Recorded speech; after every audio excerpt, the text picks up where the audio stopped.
suelos. ¿De acuerdo? Te damos la bienvenida, estimada Adriana.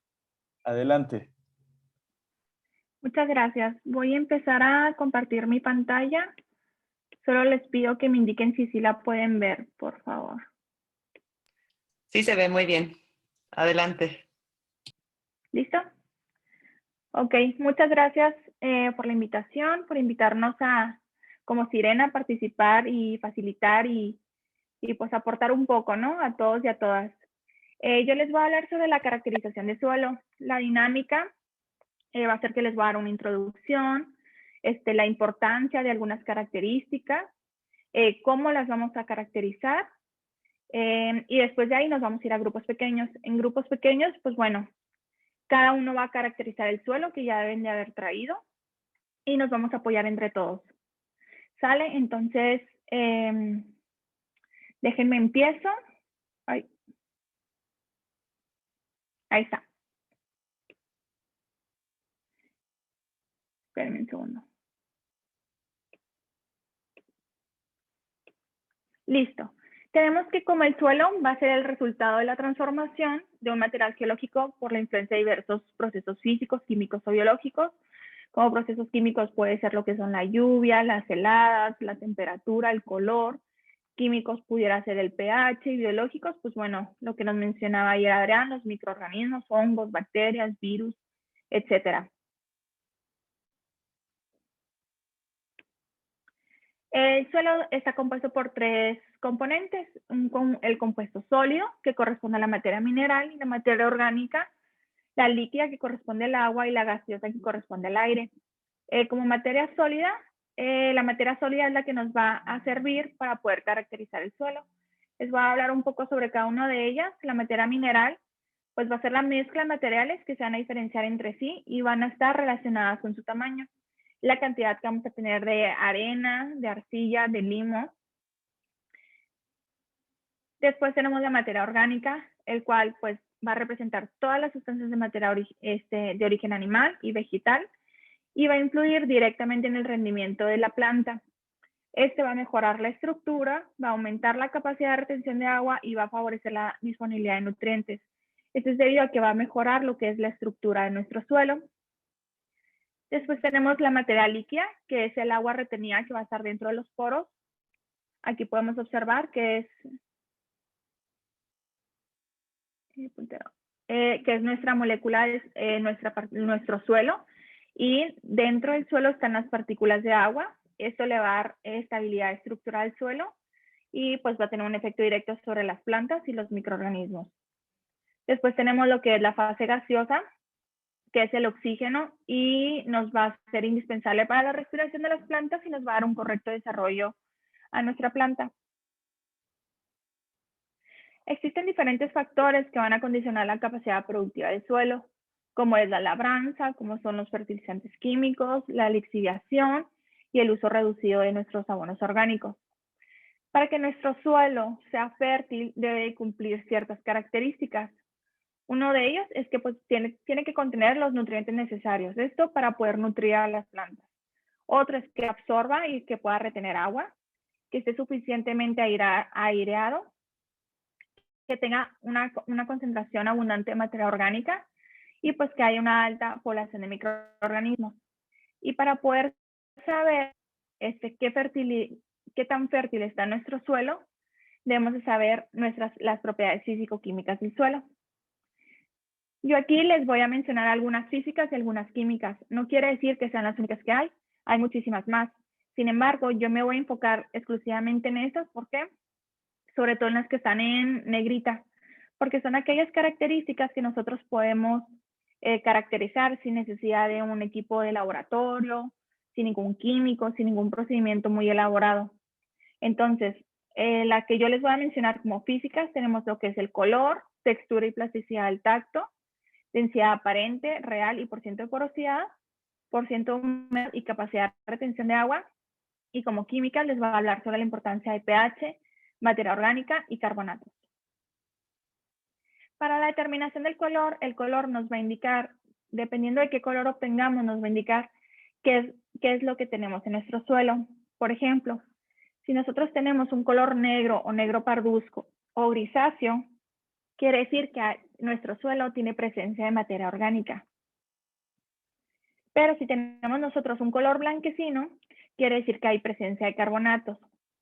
Pero si tenemos un color marrón, rojo o marrón negruzca, quiere decir que puede haber presencia de óxido férrico, hidróxido de hierro, que sería su forma oxidada de manganeso y de fierro.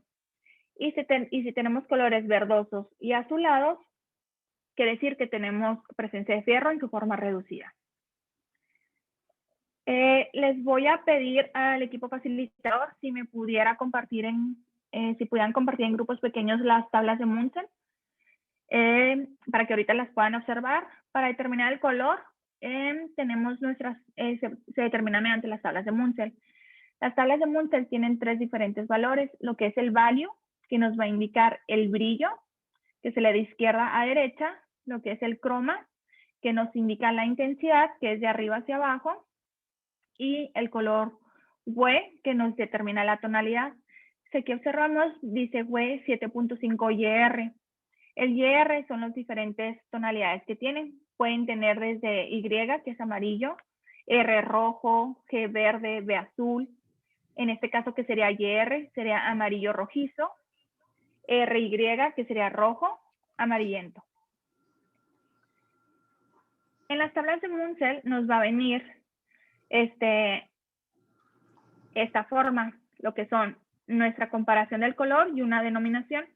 En este caso, nosotros vamos a comparar nuestro suelo con nuestras diferentes tablas de Munsell. Por ejemplo, si nosotros al comparar nuestro suelo tiene este color, quiere decir que va a tener un color value de 4-4. Entonces, si nos vamos a la denominación 4-4, tenemos que es un color brown y se coloca el 7.5 YR 4-4. Entonces, ¿esto qué nos indica? Si nosotros tenemos un color café o marrón, quiere decir que podemos tener presencia de fierro, manganeso en sus formas oxidadas. También tenemos nuestra determinación de textura y plasticidad del tacto. Esto nos va a indicar la proporción en la que se encuentran las diferentes partículas del suelo según su tamaño. Aquí tenemos,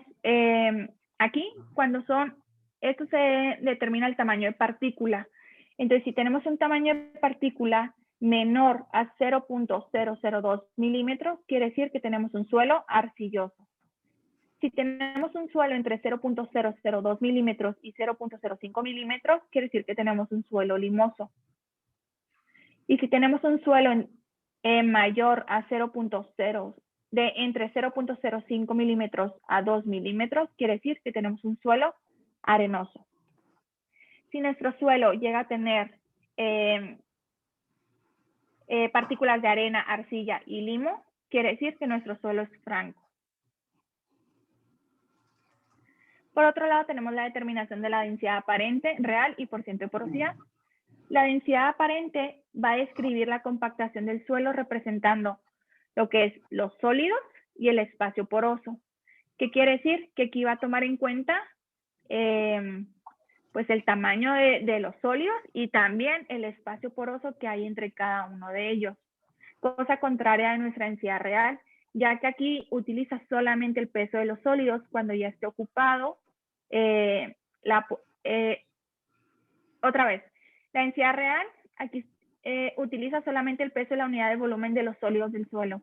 Aquí ya no toma en cuenta los poros que hay entre cada uno de ellos. Y la porosidad, aquí vemos que un suelo arenoso tiene los poros más grandes. Por lo tanto, al tener los poros más grandes, ocupan más espacio. Por lo tanto, hay menos cantidad de poros. ¿Ok? En cuestión de un suelo arcilloso, los poros son más pequeños. Por lo tanto, hay una mayor cantidad de poros. Aquí vemos en esta tabla, en el cual un suelo arenoso, que es cuando los poros son más grandes, tiene un menor porcentaje de porosidad en comparación a un suelo arcilloso, que tiene un mayor porcentaje de porosidad. Esto es por el tamaño de partícula. ¿cuál es más productivo? El arcilloso. Bueno. Por otro lado, tenemos el porcentaje de humedad y capacidad de retención de agua. Esto nos va a indicar el agua contenida en el suelo y va a ser la capacidad que tiene el suelo para poder retener esa agua y poderla tener en disponibilidad para las plantas. Aquí tenemos igual una gráfica.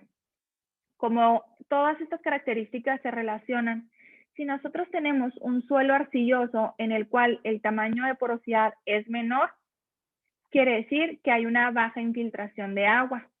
Por lo tanto, al momento de que no se infiltra tanta agua, la va a retener más. Hay una mayor capacidad de retención de agua. Cosa contraria en un suelo arenoso, donde los poros son más grandes, por lo tanto, hay una rápida infiltración. Por consiguiente, hay una menor capacidad de retención de agua.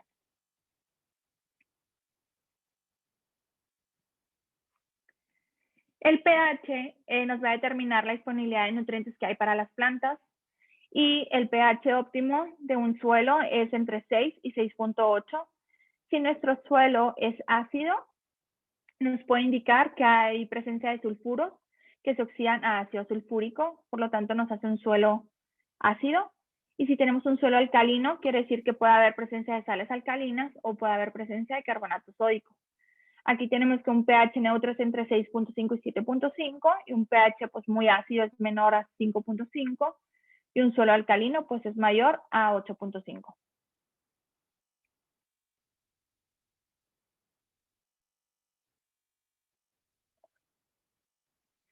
Ahora, el pH está relacionado con la cantidad de nutrientes. ¿Qué quiere decir? Por ejemplo, si nosotros aquí tenemos un pH de 7, que es aquí en medio, quiere decir que, por ejemplo, el nitrógeno es en su máxima potencia. Sin embargo, conforme se va haciendo más ácido o más alcalino el suelo, va disminuyendo esa cantidad de nitrógeno. Pero en el caso del hierro, vemos que entre más ácido sea el suelo, pues mayor cantidad de hierro vamos a tener, pero entre más alcalino, pues va disminuyendo. Por otro lado, tenemos la materia orgánica, en el cual nos va a evaluar la fertilidad del suelo, va a mejorar la estructura del suelo, y al mejorar la estructura del suelo, pues va a mejorar la aireación y la capacidad de retención de agua, y pues va a favorecer la disponibilidad de nutrientes. Y finalmente tenemos los carbonatos, el cual nos va a hacer diagnóstico de diversas propiedades como estructura, actividad biológica, bloqueo de nutrientes, y los resultados de pH y carbonatos están relacionados. Como les había mencionado, un pH alcalino, un pH neutro nos indica que hay presencia de carbonatos, pero entre mayor cantidad de carbonatos hay, puede ocasionar que haya algún bloqueo o alguna disminución de algún nutriente. Este tiene acción positiva sobre la estructura del suelo y actividad de los microorganismos, como les menciono, siempre y cuando estén en sus rangos normales. Y hay presencia en cuando hay pH neutros o superiores. Ahora, les voy a mencionar algunas estrategias para mejoramiento del suelo. Yo les voy a mencionar 3, no quiere decir que sean las únicas que hay, son las que a mí se me hicieron un poco más sencillas, pero aquí el chiste es que cada uno mencione y podamos ir nutriendo las diferentes estrategias que cada uno aplicamos en nuestro suelo.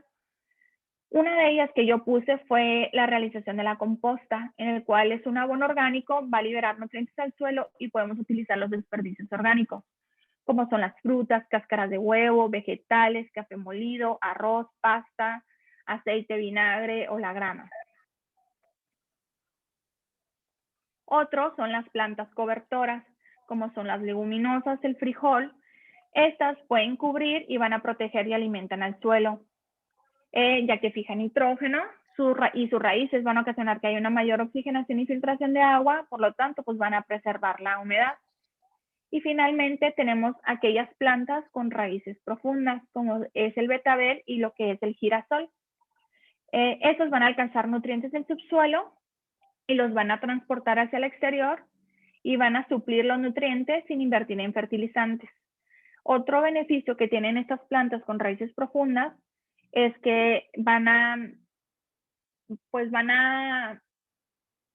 ¿cómo les explico? Van a mejorar la estructura del suelo porque al momento de las raíces, pues va a haber una mayor oxigenación, igual la filtración del agua. y todo eso. Bueno, hasta aquí es lo que es la introducción, súper rápido, y cuál es la importancia de los suelos. Ahora les voy a explicar súper rápido el cómo, qué es lo que vamos a hacer ahorita. Bueno, como actividad de ahorita vamos a determinar el color, vamos a determinar la textura al tacto, la plasticidad al tacto, determinar la presencia de materia orgánica y determinar la presencia de carbonatos libres. Les pido porfa a mis compañeros si pudieran compartir también lo que es el cuadro que van a realizar ahorita los diplomantes, por favor. Estas características que vamos a realizar son totalmente cualitativas. ¿Qué quiere decir? Nos puede dar un indicio de cómo está nuestro suelo, sin embargo, no es una característica definitiva. Estas características son para que nosotros las podamos hacer en nuestro jardín, con nuestros alumnos, sin necesidad de mucho material, o de materiales químicos, o de laboratorio, o de equipos muy elaborados. Entonces, esto solamente es para que nos dé un indicio de cómo esté nuestro suelo. Bueno, ustedes ya deben de traer su muestra de suelo. Una vez que nosotros tengamos nuestra muestra de suelo seco, vamos a tomar una porción y la vamos a comparar con nuestra tabla de Munsell. Esa tabla de Munsell, ¿qué es lo que vamos a hacer? Se los vuelvo a repetir. Nosotros vienen diferentes hojas. Yo aquí les puse el ejemplo del WE 7.5IR. ¿Qué quiere decir? Vamos a comparar nuestro suelo con cada una de las plantillas y vamos a ver qué color nosotros obtenemos. En este caso, si nosotros tenemos un suelo de 4-4 del WE 7.5IR, quiere decir que nuestro suelo es brown y lo vamos a colocar 7.5IR, 4-4. Por otro lado, vamos a determinar la textura al tacto. ¿Ok? Entonces, nosotros vamos a tomar un puño de nuestro suelo y lo vamos a humedecer sin que se infiltre el agua dentro de nuestros dedos. Entonces, vamos a tratar de formar diferentes estructuras. Primero, pues la pirámide, que es cuando nosotros tenemos nuestro suelo en el puño. Una vez que nosotros hagamos la pirámide, vamos a tratar de hacer una bola. Como si estuviéramos haciendo tortillas. Después vamos a tratar de hacer un cilindro grueso de aproximadamente 10 centímetros. Después un cilindro más delgado de 15 centímetros. Después ese cilindro vamos a tratarlo de hacer en forma de U. Y finalmente vamos a tratar de hacerlo un anillo. Si nosotros hacemos solamente la pirámide, pero al momento de hacer una bola nuestro suelo se rompe y no se llega a formar una bola, quiere decir que nuestro suelo es arenoso. Si nosotros hacemos la pirámide y podemos hacer una bola, pero al momento de hacer un cilindro, el cilindro se rompe, quiere decir que nuestro suelo es franco arenoso. Pero, por ejemplo, si nosotros llegamos a poder hacer una pirámide, una bola, los dos cilindros y la forma de U, pero no podemos hacer el círculo, quiere decir que nuestro suelo llegó hasta la forma de U, por lo tanto, es un franco arcilloso. Según a la estructura que lleguemos, la estructura es lo que nos va a indicar qué tipo de suelo tenemos según su textura.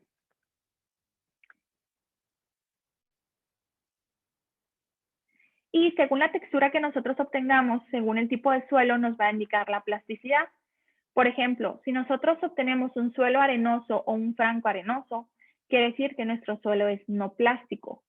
Si nosotros obtenemos un franco limoso, que quiere decir que se forma hasta 10 centímetros, quiere decir que tenemos un suelo ligeramente plástico. Pero si nuestro suelo es franco, que quiere decir se hace hasta el cilindro es de 15 centímetros, el más delgado, quiere decir que nuestro suelo es plástico. Pero si nuestro suelo forma una U o un círculo, quiere decir que tenemos un suelo franco arcilloso o arcilloso. Y eso quiere decir que tenemos un suelo muy plástico. Ahora, la presencia de materia orgánica. Nosotros vamos a colocar nuestro suelo en un recipiente de vidrio o en un recipiente que nosotros tengamos y lo vamos a extender. Después le vamos a añadir un poco de agua. Esta agua no es para mojar completamente el suelo, simplemente es como para humedecerlo. Después le vamos a añadir lo que es el agua oxigenada, unas gotas, ¿no? No sé, un chorrito de agua oxigenada. Y vamos a observar si hay presencia o no de efervescencia. Si hay presencia de efervescencia, nosotros vamos a reportar como un resultado positivo. Y si no hay presencia, lo vamos a reportar como un resultado negativo. Si hay efervescencia, ¿qué es lo que pasa? Si nosotros tenemos presencia de carbono y le añadimos el peróxido de hidrógeno, nos va a desprender 2 moléculas de agua y nos va a liberar el dióxido de carbono, que es lo que nos está produciendo la efervescencia. Cosa igual en la presencia de carbonato de calcio. ¿Qué quiere decir? Va a ser el mismo procedimiento. Vamos a tener nuestro suelo en un recipiente, lo vamos a extender, lo vamos a humedecer un poco con agua y le vamos a añadir el ácido acético o el vinagre. Igual, vamos a observar si hay presencia o no hay presencia de efervescencia y lo vamos a reportar como positivo o como negativo. Si hay presencia de carbonato de calcio y le añadimos el ácido acético, nos va a desprender el dióxido de calcio y nos va a liberar lo que es el dióxido de carbono con agua. Y finalmente es lo que nosotros vamos a hacer en los grupos pequeños. En los grupos pequeños nosotros vamos a caracterizar el suelo, cada uno de nosotros. Entonces, si alguno de nuestros compañeros tiene alguna duda o no, nos vamos a ir apoyando entre nosotros. Y vamos a llenar esta tablita. Esta tablita ustedes la van a subir al Moodle como una evidencia de aprendizaje y tienen que llenar esta. Viene la localidad. La localidad es de donde ustedes tomaron la muestra. En mi caso, pues fue Salaices. Y la procedencia. La procedencia puede ser que la hayan tomado de un cultivo de chile, hasta de su jardín, de una maceta, de donde sea. Entonces ustedes le van a poner de dónde la tomaron y van a colocar el color, lo que les dio el color, la textura, plasticidad. Y como les había mencionado, la materia orgánica y carbonato los van a reportar como positivos o como negativos. Y van a interpretar sus resultados. Esto debe ser muy, muy sencillo. Por ejemplo, se obtuvo un color amarillo rojizo con un brillo de 4, intensidad de 3, porque es el 4-3. Obtuve un suelo arcilloso y muy plástico. ¿Y qué te indica el suelo arcilloso? ¿No? Pues que el porciento de porosidad es mayor, lo que les estuve mencionando, ¿no? Y luego hay presencia de materia orgánica, que es el mejoramiento de la estructura, y pues la presencia de carbonatos. Si hay carbonatos, pues nos va a indicar si tenemos un pH neutro o superior. Y cada uno va a seleccionar su estrategia para mejoramiento. Yo les mencioné 3, pero cada uno puede tener su propia estrategia. Entonces, en mi caso, pues yo le puse aplicación de composta. Ahora, voy a dejar de compartir un poco